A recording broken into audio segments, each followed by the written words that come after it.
Halo Tribuners, kembali bersama saya Aswin Lumintang di acara Tribun Bakudapa. Dan kali ini kita akan berbincang dengan topik pendidikan anak berkebutuhan khusus. Dan tentunya saya sudah mengundang narasumber yang kapabel, yang tentu bisa menjawab keingintahuan daripada Tribuners, bahkan menambah pengetahuan terkait dengan anak berkebutuhan khusus dan bagaimana melakukan pendidikan sehingga dia bisa seperti anak-anak yang lainnya. Dan seperti biasa tentu saya akan berikan kesempatan ke kali ini namanya Ibu Osya Magdalena Tato Kando untuk memperkenalkan diri secara langsung ke Tribuners sebelum kita bincang-bincang. Silakan Bu. Halo Tribuners, nama saya Osya Magdalena. Kebetulan saya adalah Ketua Yayasan Pelangi Anak Berkarakter Makassar dan saya memiliki satu sekolah yang menangani anak-anak dari kelas playgroup, TKA, TKB, serta SD. Dan di sekolah kami juga menerima anak-anak berkebutuhan khusus untuk kami didik, dalam hal ini anak-anak autis. Saya rasa seperti itu. Ya, ya. Dan Tribuners seperti biasa tentu demi menyingkat waktu tentu saya akan langsung ngajak Bu Osya untuk bincang-bincang ya. Ya. Terkait dengan topik yang sudah disebutkan tadi, yaitu pendidikan anak berkebutuhan khusus. Ini saya kira menarik tentu, dan mungkin bagi para tribuners yang ada anaknya berkebutuhan khusus atau saudaranya, tentu sangat menarik menonton itu, mendapatkan informasi bahkan bahan pengetahuan bagi kita. Bos, ini pendidikan anak berkebutuhan khusus. Mungkin yang pertama saya ingin tanya, apa sih anak-anak berkebutuhan khusus atau autis itu? Kemudian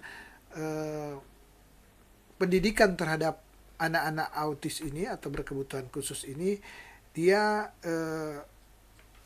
apakah seperti anak-anak yang normal, yang biasanya dia misalnya mulai dari TK atau playgroup, kemudian gimana? Ya. Boleh diceritakan? Autisme atau autism spectrum disorder atau gangguan perkembangan yang mempengaruhi komunikasi dan perilaku, Ya. itu yang terjadi pada anak-anak autis itu. Dan kalau untuk pendidikan anak-anak autis itu, mereka itu bisa mendapatkan pendidikan yang sama dengan anak-anak normal, dan itu mereka tidak boleh dipisahkan. Jadi dalam hal ini saya tekankan, anak autis dan anak normal itu harus diberikan pembelajaran yang sama. Nah, tetapi dalam hal ini nanti porsi untuk di lapangan itu semua tergantung kepada pengajar-pengajarnya, karena guru-guru atau pengajar ini yang lebih mengenal baik ini anak autis ini kemampuannya sampai di mana. Nah, kurikulum yang kita pakai itu yang digunakan juga untuk anak normal itu juga diberikan kepada mereka. Nah, itu untuk penerapannya ya seperti saya bilang tadi, kembali kepada guru-gurunya. Guru-gurunya ya. Nah, banyak orang tua yang merasa bahwa wah, anak autis ini nggak boleh deket-deket dengan anak saya, Ya. karena anak saya ini normal. Nah, itu Nanti tertular misalnya atau apa? itu satu mindset, pemikiran yang sangat salah. Karena anak autis itu bukan anak yang berpenyakit, Ya. dan bukan anak yang istilahnya menularkan, bukan anak yang membawa aib, bukan. Itu sangat salah ya. Itu bukan anak yang membawa aib. Jadi dalam hal ini saya katakan bahwa anak autis berhak mendapatkan pendidikan yang sama dengan anak-anak normal lainnya. Anak autis itu mempunyai keterbatasan, juga mempunyai kelebihan. Nah, untuk menangani mereka ini, ya itu yang saya katakan tadi, butuh penanganan secara khusus. Nah, ini kuncinya ada sama pendidik dan juga kepada orang tua, dan semua itu lewat terapis. Nah, ketika ada terapis nanti yang memberitahu kepada orang tua, ini loh anaknya ini harus diberi pendampingan, diberi pengajaran seperti begini. Begitupun gurunya. Nah, jadi di sini untuk mendidik anak autis itu butuh kerjasama yang baik antara orang tua dan guru.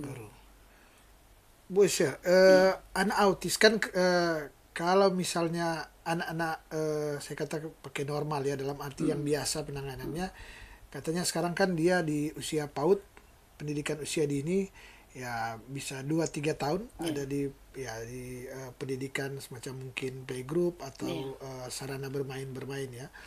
Kalau anak-anak yang diketahui oleh misalnya orang tua mungkin autis, baiknya dia ada kan autis nanti karena bingung mau dicarikan kemana, nanti usianya udah ini baru ini, padahal mungkin usianya berapa sebaiknya untuk kemudian di 3 tahun. 3 tahun ya, tahunan. Ya.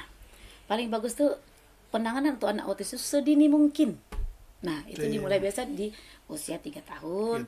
Itu masuk di namanya sekolah, apa? Itu kalau di sekolah saya itu namanya nursery ya, tetapi kan kalau di sekolah lain mungkin itu playgroup ya. atau PAUD gitu PAUD, ya. ya. Seperti itu.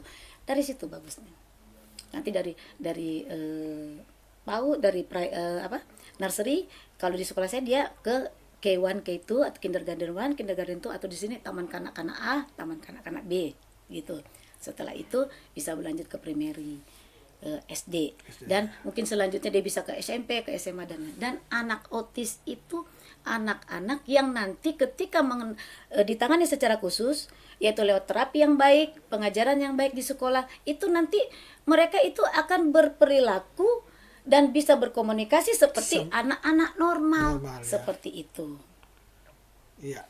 Bos, ini menarik ya, tadi dikatakan bahwa anak-anak autis itu sebaiknya sedini mungkin. Tadi dikatakan bahwa sedini usia mungkin. 3 tahun sudah ada terapi khusus ya, sudah ada guru khusus atau pelatih khusus yang ikut terapi ya, sekaligus mendidik. Dan tadi dikatakan itu harus di pendidikan yang sekolah mungkin. Sedini mungkin dan di sekolah yang sama dengan anak-anak yang dia yang sekolah yang mau menerima anak-anak ini, yang bisa menangani anak-anak ini, dan setiap sekolah itu semuanya baik, tetapi setiap sekolah itu jangan sampai ada yang tidak menerima anak ini, karena ada juga beberapa yang orang tua yang nggak mau. Ketika orang tua tidak mau anaknya disekolahkan dengan anak-anak yang autis ini, orang tua pihak sekolah juga kok ikut-ikutan gitu loh istilahnya. Kalau gitu nggak usah deh, daripada yang lain tidak masuk sekolah sini. Nggak bisa seperti itu. Tapi kan tidak semua memang sekolah mempunyai guru, mempunyai terapis yang mampu ya untuk, karena gini, saya nggak tahu benar atau salah, saya pernah mendapat informasi bahwa kan autis itu berbeda-beda ya. Ada yang aktif, masing-masing ada yang anak ada kekhususan yang ada kekhususan yang tersendiri, sehingga membutuhkan pengajar atau guru atau terapis yang memang betul-betul mengerti anak ini, kemudian jadi tahu gimana sehingga dia bisa seperti dengan anak-anak normal lainnya. Dengan gimana itu? Begini, orang tua itu sebelum menyekolahkan anaknya sebaiknya hanya diterapi dulu. Bawa ke dokter anak. Oh, dokter anak dulu ya? Bawa ke dokter anak. Konsultasi dengan dokter anaknya. Nanti dia yang menentukan ya? Nanti dokter anaknya itu, anak ibu ini begini-begini kan. Kita urusan dokter nanti yang betul. Beritahu kepada orang tua. Nah, orang tua menghubungi terapis. Menginformasikan apa yang dapat dari dokter begini, ya. Anak ibu boleh sekolah. Ke sekolah. Bawa ke sekolah, anak itu nanti dari pihak sekolah juga kan, kami juga punya terapi sendiri. Melihat anak itu, ini anak ini sudah bisa sekolah, udah bisa bercampur dengan teman-temannya, harus diterima. Seperti itu. Ada memang saatnya anak ini jangan dulu langsung sekolah.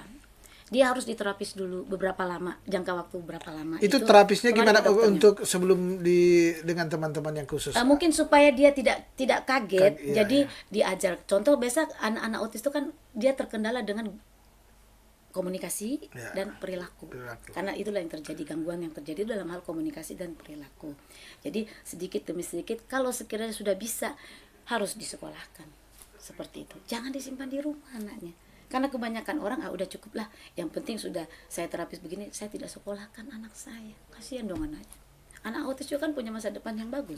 Jadi harus disekolahkan, jangan disimpan di rumah. Karena kebanyakan orang tua dia simpan di rumah. Sehingga semakin sulit untuk mengikuti dengan anak-anak yang biasa lainnya. Sementara kesembuhan untuk anak autis ini, mereka itu kan perlu interaktif, mereka perlu bersosialisasi dengan anak-anak lain. Nah, Kalau kita mau lihat kesembuhan anak autis, kita lihat apakah dia sudah bisa berkomunikasi dengan teman-temannya dengan baik, apakah dia sudah bisa berinteraktif dengan baik, dia sudah bisa berperilaku dengan baik. Itulah tingkat kesembuhan untuk anak autis dalam hal ini. Tetapi kalau untuk bilang kesembuhan secara total, itu silakan berhubungan dengan dokternya, karena untuk urusan sekolah itu kami mengajarkan, membina tentang komunikasi dan perilakunya.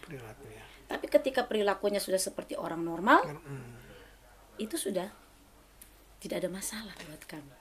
Itu suatu Bu, pencapaian. selama ini ada tidak yang sembuh nyaris normal seperti anak normal atau Banyak sekali.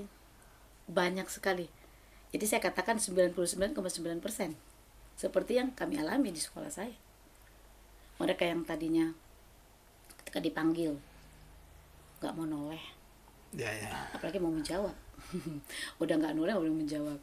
Terus diajak berkomunikasi nggak mau, tiba-tiba nangis, tiba-tiba marah, atau tiba-tiba berteriak begitu ya, emosi banting-banting badannya seperti itu.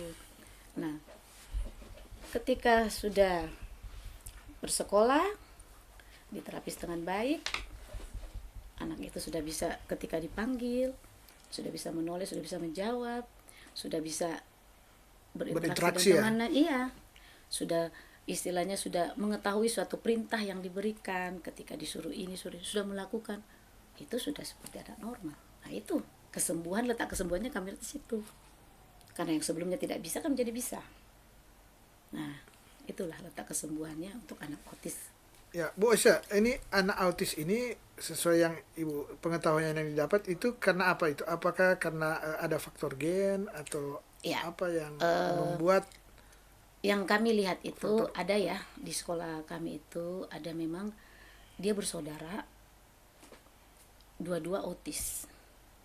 Ternyata dari pihak salah satu keluarga sepupu itu ada yang autis. Nah, ternyata dari orang tua salah satu anak didik kami juga ada yang autis, seperti itu. Jadi ada faktor juga gitu ya. Bisa jadi ada pengaruh ke faktor genetik juga. Seperti itu. Tetapi intinya untuk autis itu nggak perlu kita worry, kita tidak perlu takut gimana, nggak perlu kita jauh, kita tidak perlu musuh, karena autis itu bisa, dia itu akan berperilaku seperti anak normal, akan bisa seperti itu. Oh, bagaimana mungkin ini agak teknis juga ya. Kan saya pernah melihat ada yang autis dia memang sangat ekstrim ya. Ada ekstrim sambil bisa di kendaraan ya. Kalau di ini berteriak kemudian bahkan ingin menjatuhkan atau apa, mau di pintu, di jendela, ada yang saya lihat sangat ekstrim gitu. Gimana itu? Akhirnya kelihatan memang sangat ini. Sangat hiperaktif. Iya, hiperaktif. Ya, makanya saya kata itu harus dibawa ke terapis.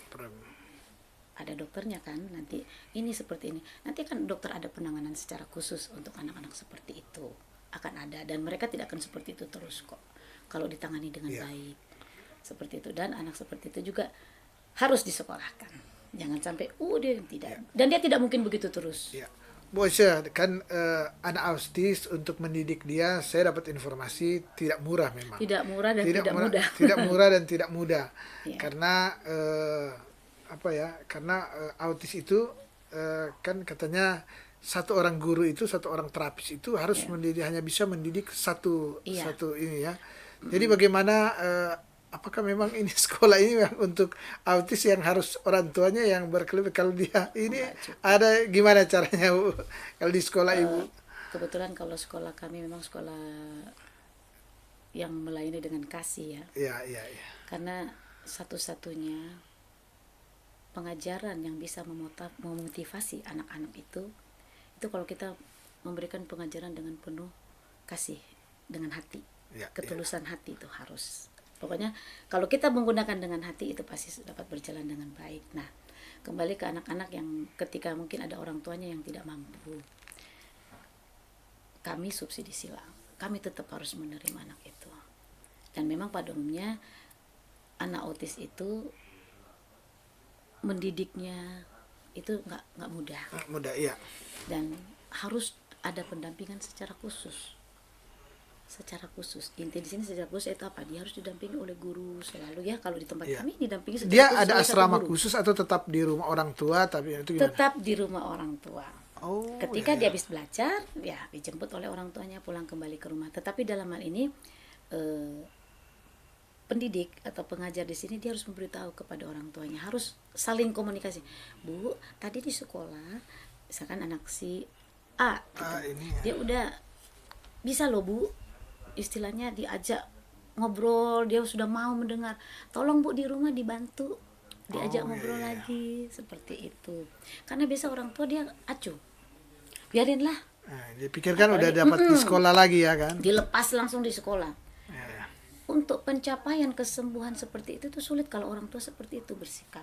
Jadi orang tua harus inilah aktif, Care ya terhadap sangat anak care, ya. iya. Harus juga bisa kerjasama dengan pihak Pihak pengajar, pengajar. di sekolahnya. Selain dia konsultasi dengan terapis, Care dan dia harus mau care, mengerti harus kondisi mau mengerti anaknya ya. kondisi anaknya. Nah, anak otis itu kita harus dampingi dia, yaitu jangan sekali-sekali dikasarin. Oh, Jangan ya, ya. dikasarin. Karena anak otis itu kan kadang-kadang ketika dia memuncak dia punya Emosional. emosionalnya itu kan ketika dia Tidak stabil lah ya. nggak senang sama orang yang dia tidak suka seperti Oh, itu. ya. Nah, kan kita harus buat itu dia nyaman, dia belajar Dia nyaman merasa di ini. sekolah, nyaman di rumah. Ketika dia nyaman, ya apa yang dia dapatkan itu dia akan fokus. Oh, anak autis begitu anak dia. Ya? autis begitu. Karena kalau kami lihat itu, pertama ketika mereka masuk mereka tidak fokus. Kalau mereka tidak suka. Tetapi kapan kalau mereka suka, mereka akan fokus. Fokus. Nah, itulah yang dari hal ini para pengajar, para guru itu harus peka di situ. Oh iya, Apa yang anak dia ini suka apa ya? yang dia sukai dulu. Minatnya dia ya? Minatnya apa? Karena anak autis ini punya potensi yang besar. Dan anak-anak ini cerdas kok. Iya, iya, iya. Cerdas. Ya Bu, saya dapat informasi katanya anak autis itu dia mempunyai kelebihan khusus. Misalnya kalau dia jago berhitung, jago sekali. Dia kuat misalnya bahasa Inggris atau gimana? Betul Itu itu yang ya? saya katakan tadi. Guru itu harus peka. Dia lihat, ini anak nih potensinya di mana? Di mana yang dia suka? Ketika dia suka, ketika diajar untuk belajar bahasa Inggris, itu dia akan fokus dia di akan situ. fokus banget dengan itu. Lebih dari yang biasa-biasa ya. Akhirnya anak autis ini melebihi Iya, biasa. daripada anak-anak yang lain. Karena kelebihannya fokus itu dia ke ini ya. fokusnya ke situ. Kan maka dia katakan tadi khusus. Dia punya kebutuhan khusus dan dia juga punya kelebihan Khusus, khusus. ya. Seperti gitu. Jadi anak autis itu anak-anak yang cerdas. Kalau menurut saya itu dia cerdas. Karena seperti yang kami alami kan, melihat di sekolah kami ya, puji Tuhan, mereka itu pencapaian target dari kami yayasan itu bisa mereka dapatkan semuanya. Seperti mereka harus bisa berperilaku yang baik, yang tadinya suka marah-marah tanpa ya kita tidak tahu sebabnya apa kan gitu ya, tiba-tiba bisa menangis, bisa berteriak, ya puji Tuhan. Per 3 bulan kami selalu ada evaluasi, terus melihat perkembangan anak ini. Ketika kami lihat ternyata hasil yang memang kami targetkan anak ini dalam per 3 bulan ini bisa begini, itu semua tercapai gitu. Karena anak ini kan bukan anak bodoh, anak cerdas sebenarnya, mereka cerdas. Jadi itu aja intinya, orang tua tidak boleh merasa anak ini harus dijauhi. Orang tua yang yang memiliki anak normal jangan istilahnya tidak senang mengajak kalau anaknya bermusuhan dengan ini. Jangan bergaul dengan anak autis. Oh tidak, malah bisa jadi nanti anak autis ini bisa mengajarkan anaknya, gitu loh. Gitu. Iya, karena anak autis ini pintar ya. Dia punya kecerdasan yang bisa melebihi anak lain. Karena anak ini dia akan fokus. Ketika dia memang diterapi dengan baik, diberi pengajaran yang baik, nah dia punya kelebihan tuh, potensi dirinya akan keluar. Bos ya, berarti misalnya di satu kelas ya kan dia di seorang anak berkebutuhan khusus, dia bersekolah dengan anak-anak yang biasa ya. Berarti dia misalnya katakan di satu kelas ada 30 atau 40 orang. Misalnya 15 orang, di antara 15 itu ada 1 atau 2 yang autis begitu atau gimana? Kemarin saya di kelas kami itu yang nursery itu autis itu malah ada 8. 8. Oh ya. Malah yang normalnya itu ada kemarin sampai 20, di kelas itu 8, berarti 12 yang normal. Normal. Tapi tidak ada masalah. dia bisa bermain dengan teman-temannya, nggak masalah. Yang penting hal ini ada pendampingan dari gurunya, karena ketika mungkin dia ada sesuatu hal yang dia tidak senang, ya gurunya langsung beritahu kepada dia. Jadi ini mungkin semacam testimoni ya Tribuners ya. Wah, ini kan tadi menarik ya, ada 8 yang berkebutuhan khusus autis, ada 12 yang tidak. Gimana kan mereka mungkin ada potensi untuk salah paham, atau ini kan ini anak-anak, gimana selalu mensiasati itu atau menerangkan ke anak-anak normal bahwa oh ini tolong dimengerti atau gimana gitu. Jadi ya itu saya katakan tadi, harus ada pendampingan khusus. Jadi ketika si anak autis ini misalkan ketika bermain ya, mereka ambil bola. Nah, bermain sama anak normal. Tiba-tiba anak autis ini mau ambil semua. Ya kan? Ketika teman yang lain juga mau ambil bola ini. Namanya kan anak-anak kan. Jadi ini. jangan sampai mereka berantem atau gimana. Gurunya yang beritahu kepada si anak autis ini. Kasih kepada temanmu. Diajarkan. Nah, jadi tidak akan dibiarkan bahwa karena dia autis kemudian dia harus ambil semua yang jadi diajarkan bahwa dia harus membagi atau ini. Berbagi. Nah, kan sulit itu, Bu. Iya, sulit. Nah, makanya, gimana bisa dia berontak atau dia bisa ini? Kalau misalkan dia marah, itu biasa gurunya kan udah tahu.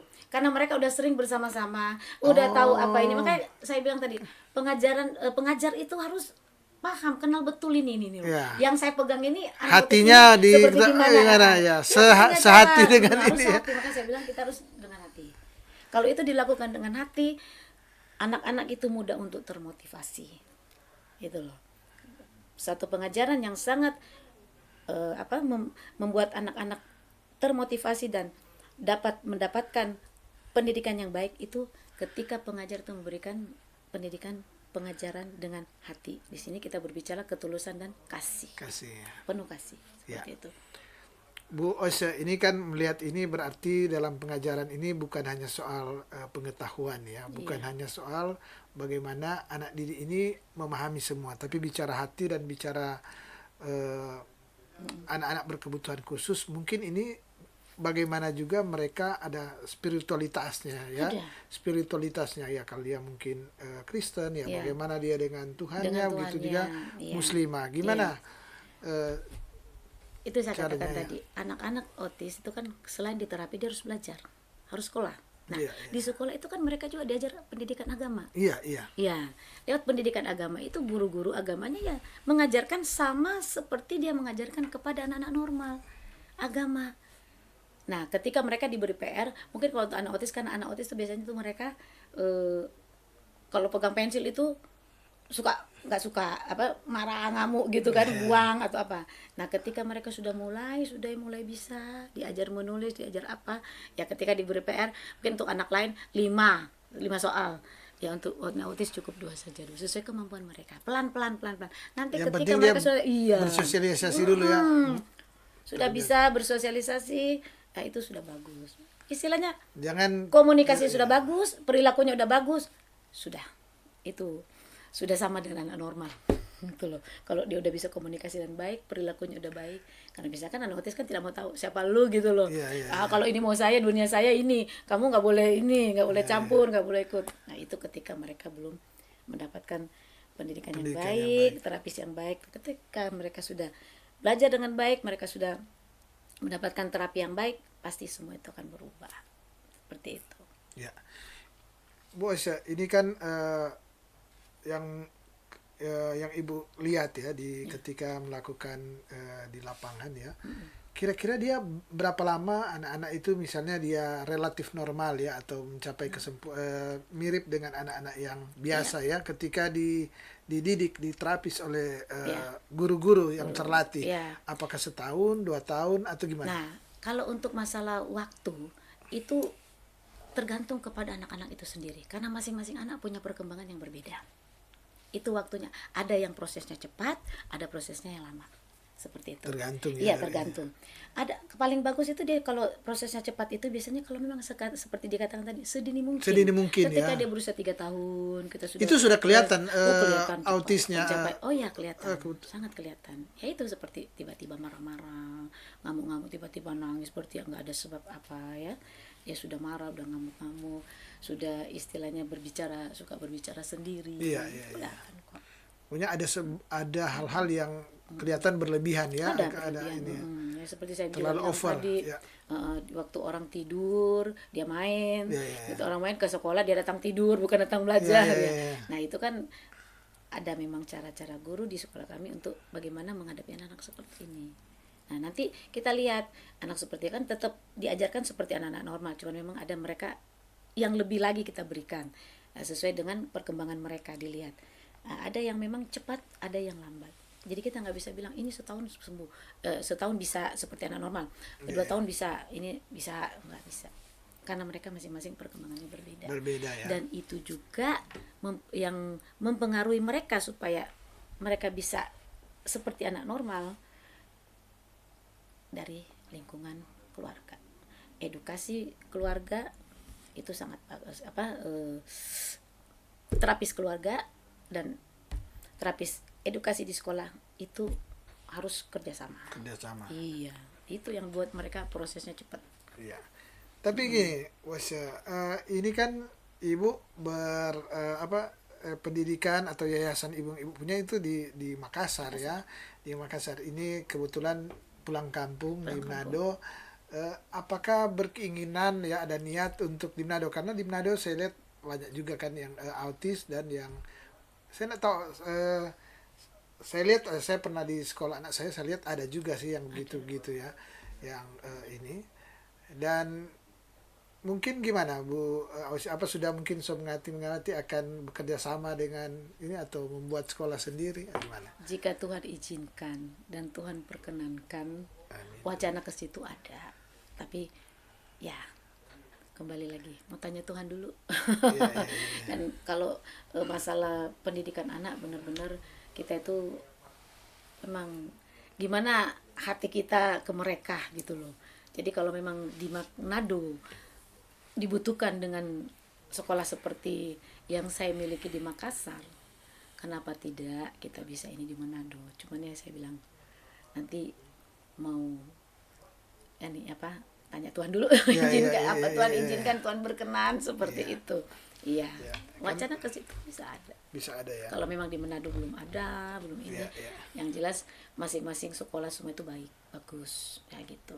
Tinggal bagaimana mereka menangani, ya saya katakan bagaimana pengajaran mereka kepada murid-murid, terutama dalam hal menghadapi anak-anak berkebutuhan khusus, dalam hal ini autis, seperti itu.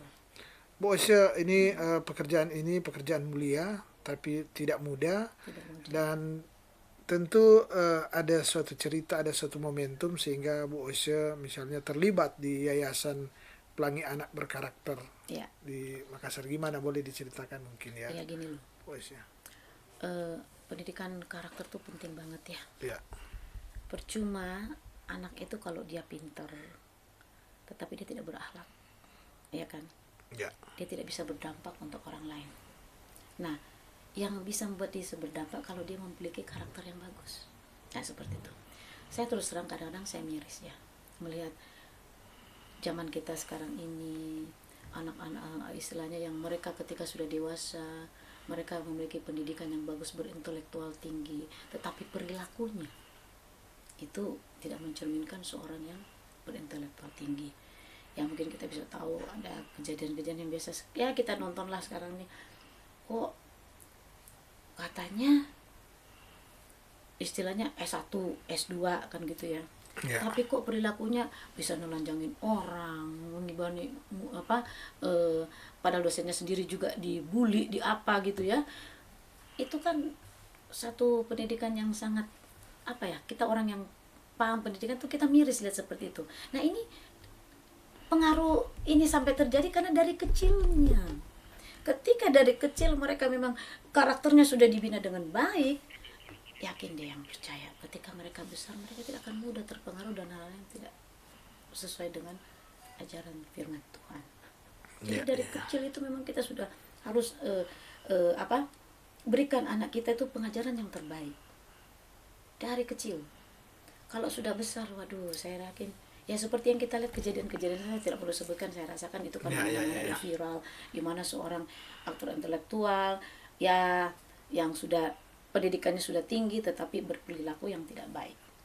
Nah, sebaiknya memang Jadi hal-hal ini yang memotivasi Bu Osya iya, untuk ini yang sangat menyesal. Aduh, memunculkan ini. makanya saya biasa, waduh ini waktu kecil sekolahnya bagaimana ini, diajarin seperti apa ini kalau pakai begini perilakunya, kan begitu ya. Nah, dan kedua saya juga memang orangnya, saya suka anak-anak, saya cinta anak-anak, jadi kalau saya lihat anak-anak yang istilahnya mereka tidak bersekolah, saya rasanya aduh kasihan ya, sementara mereka ini kan punya masa depan.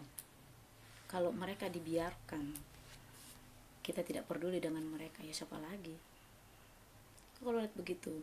Jadi makanya saya bilang, oh ini anaknya seperti ini, nggak bisa, saya bilang nggak boleh begitu. Dan saya terus terang, ketika anak-anak yang ada di sekolah kami, ketika mereka istilahnya yang tadinya tidak tahu menjadi tahu, yang tidak bisa menjadi bisa, terus mereka istilahnya bisa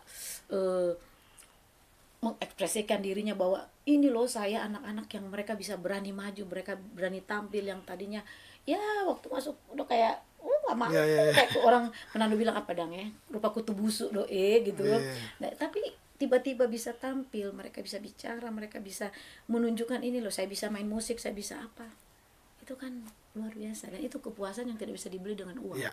Saya bilang sebaiknya kalau kita berbicara pendidikan, kita jangan lihat uang, jangan lihat bisnis. Yang pertama kita lihat apa, ini anak bisa jadi enggak, itu aja. Ini anak titipan Tuhan, namanya kalau titipan Tuhan, ketika kita bisa menjadikan mereka menjadi manusia yang baik, yang bisa berdampak, yang apa istilahnya orang bilang menjadi berkat untuk orang lain. Ya, ya. Ya, itu kan. Bu sudah berapa tahun bergelut di sini? Dari 2017. Dari 2017. 17, 18, 6 tahun ya hampir. 6 tahun ya. Ya. Jadi, dan pertama kami buka memang kami sudah bertemu dengan anak-anak begitu. Datang ke ya apa ini seperti itu, tapi tantangan. Banyak yang seperti Dan itu. pelatih-pelatihnya gimana? Pelatih atau terapisnya itu di ya. Kan ada terapis untuk menangani anak autis. Ya, Jadi ya. terapis itu mengajarkan guru-guru kami ini. Oh, memang ada satu yang Nih, ahli, kemudian harus. yang melatih yang lain-lain ya. Iya, ini guru-guru kami semua diajar bagaimana menghadapi si anak ini. Seperti itu, dan kami pantau perkembangannya. Harus selalu dipantau. Tidak boleh dilepas. Jangan dibiarkan begitu saja. Dan selalu Kan tidak mudah juga ya memilih guru-guru atau terapis yang berkualitas dan mau gimana ini. Karena pekerjaan ini tidak mudah juga. ya, dari Yayasan Pelangi Anak Berkarakter selalu melihat guru-guru yang menangani anak-anak ini apakah mereka berhasil atau tidak, dari situ. Dan di sekolah juga kan ada CCTV ya, bisa melihat bagaimana cara guru mengajar kepada anak seperti ini. Dipantau anak-anak ya. ini, kami tetap pantau. Anak-anak seperti ini tidak boleh kita ajar dengan berteriak seperti itu. Tidak boleh kita ajar dengan mereka nangis dikit, dicubit, apa, oh nggak boleh. Itu nggak akan pencapaian target yayasan, terutama untuk anak-anak begini sudah akan akan tercapai, tercapai. Tidak. Jadi pendidikan tidak akan berjalan dengan lancar ketika pengajar kembali lagi saya katakan mengajar dengan tidak menggunakan hati. Itu aja. Ini kalau di sekolah di Yayasan Pelangi Anak Berkarakter Khusus ini ya, di Makassar. Ini dia yang terdapat di Ibu apa apakah dari playgroup sampai SMP, SMA atau gimana? Kami saat ini masih dari playgroup ke K1, K2 dan primary, dari SD SD ya. sampai SD. Nanti mungkin nextnya untuk SMP kita lihat dulu. Karena kita mau ini dulu, kita stabilkan dulu yang dari SD gitu, baru bisa melangkah. Dan itu juga nanti bagaimana animo daripada orang tua. Kalau orang Dan tua, apakah Ibu misalnya udah dapat ini misalnya setelah lulus dari SD di Yayasan Bu Osya, lihat nggak, misalnya ada informasi yang ketika di SMP sudah seperti anak biasanya atau gimana, atau sama SMA Biasa ada tidak orang informasi itu tuanya biasa kalau menginformasikan ini, ya? biasa kan kebetulan biasa ada adiknya yang Oh, sekolah di tempat kita juga, biasa kan masih sering kata, biasa kan kami selalu bertanya gimana Bu perkembangannya iya, sini iya, ya, gitu selalu. Oh iya, dia kok biasa kan sebutin ini kendalanya dia di sini begini-begini ya, biasa kami juga kasih saran, tanya sama terapisnya, terus katanya pengen ke Miss ini, ke gurunya di SD. Mamanya bilang nggak bisa, kamu kan sudah bukan SD lagi, sekarang udah SMP. Ya biasa kita bilang ya harus mungkin kerjasama lah guru sama orang tua. Guru harus lebih mengenal nih loh anak didik saya seperti apa, apalagi untuk anak autis nih, saya pegang ini anak ini satu nih, harus kenal baik-baik dia senangnya apa, kelebihannya apa, kekurangannya apa yang dia tidak suka, apa yang dia suka, itu harus iya, dikenali. iya, Kan anak autis harus betul-betul kita kenali apa yang dia suka, apa yang dia tidak suka. Nah itu potensi dirinya akan keluar ketika kita benar-benar mengenali anak didik kita. Oh dia suka seperti ini, suka menggambar atau apa, kasihlah supaya dia berkreasi. iya, Oh ternyata dia jago menggambar ya. Ketika ada lomba menggambar di sekolah, kayak utus iya, dia seperti itu, keluar potensinya di situ. Utus ketika ada lomba menari, ikutkan dia. Lomba musik, ikutkan dia. Kami juga ada musik di iya, sekolah. iya, iya. Jadi ketika ada yang pintar main keyboard, nah kita kasih, ayo ikut, Ya. supaya dia berani. Terakhir Bu Osce, kan menjadi guru atau terapis anak berkebutuhan khusus ini tidak murah karena memang sulit. Nah, itu bayarnya berapa Bu, kalau ini? Kalau bisa diinformasikan di publik ini. Sepertinya kalau mungkin nominal pastinya Iya, iya, mungkin iya. jangan kita sebutin ya. Iya, iya, iya, iya. Yang jelas memang saya katakan bahwa untuk mendampingi anak-anak autis dalam hal pendidikan memang tidak mudah Iya, iya. dan tidak murah seperti itu. Kenapa saya katakan tidak mudah? Karena yaitu tingkah lakunya yang tidak seperti anak normal, dari itu kan harus menjadi PR guru. Bagaimana Iya, iya. caranya mereka bisa menjadi seperti anak normal? Itu nggak mudah. Iya. Terus kedua, tidak murah. Saya katakan, kenapa tidak murah? Karena memang kan anak ini harus didampingi oleh satu guru Secara khusus, dan juga ya. ada asisten guru. Kalau di tempat saya ada asisten Asisten, ya. secara khusus karena mereka tidak boleh dibiarkan, gitu loh. Seperti itu. Nah itu saya bilang tidak murah. Karena harus membayar guru dan pendampingnya secara Pendamping khusus. ya. Seperti itu. Itulah yang katakan tidak murah. Jadi mungkin kalau ada keluarga yang tidak mampu, yang ada anak berkebutuhan khusus, mungkin perlu orang tua asuh yang ini atau Ya, gimana itulah ya. yang saya katakan tadi, kita sekolah tidak boleh menolak anak-anak Oh, itu. ya, ya, ya. Kita adakan aja subsidi silang seperti itu, kan anak-anak itu jangan sampai untuk mereka kasihan. Sebenarnya mana kita tahu nanti ya anak ini besok-besok bisa jadi siapa, bisa jadi Ya, kita ya. nggak tahu kan, itu Ya, rahasia Tuhan ya. ya. Nah jadi kita harus kasih mereka peluang untuk mereka bisa bersekolah. Iya. Jadi ya biasa yayasan kita subsidi silang seperti Ya. itu.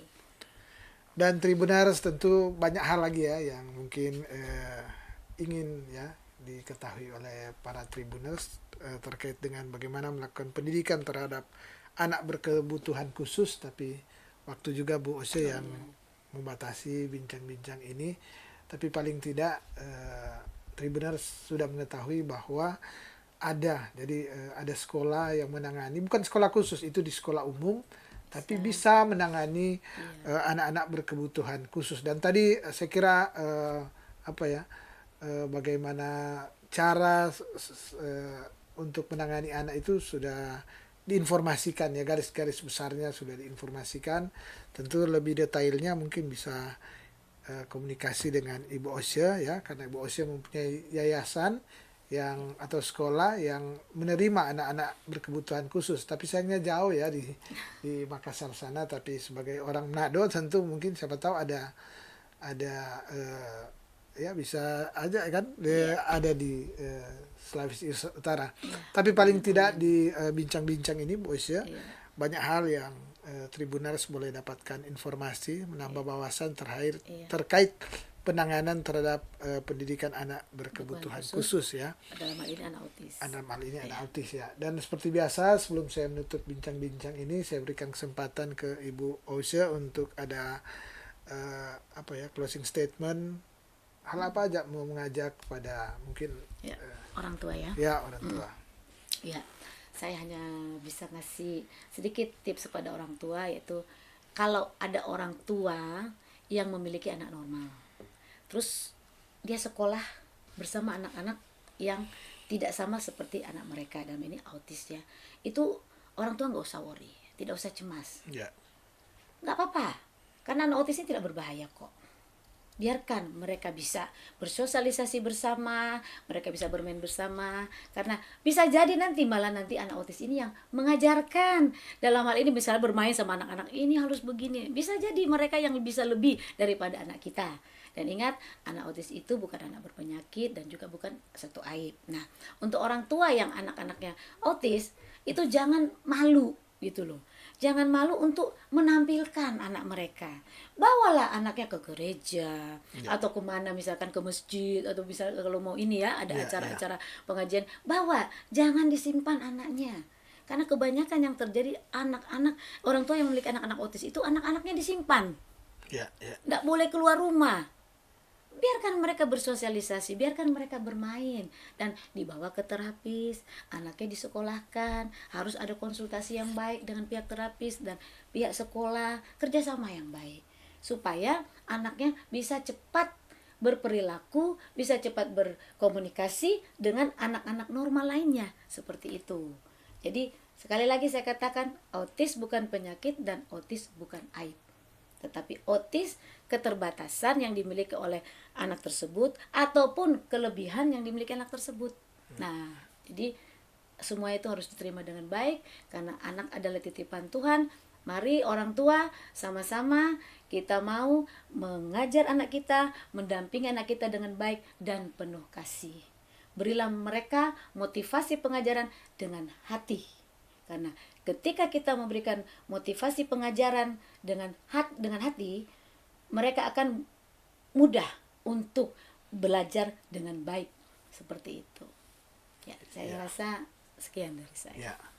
Dan Tribuners, demikian bincang-bincang dengan topik pendidikan anak berkebutuhan khusus.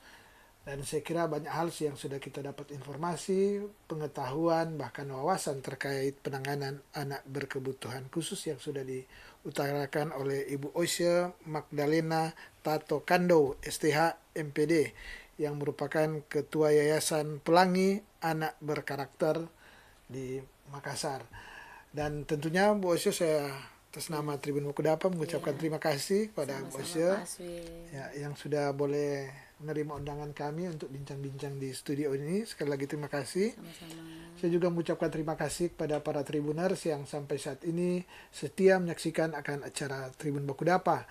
Dan kita akan bertemu lagi pada lain waktu, lain kesempatan, tentunya dengan tema perbincangan yang berbeda. Mata lokal menjangkau Indonesia.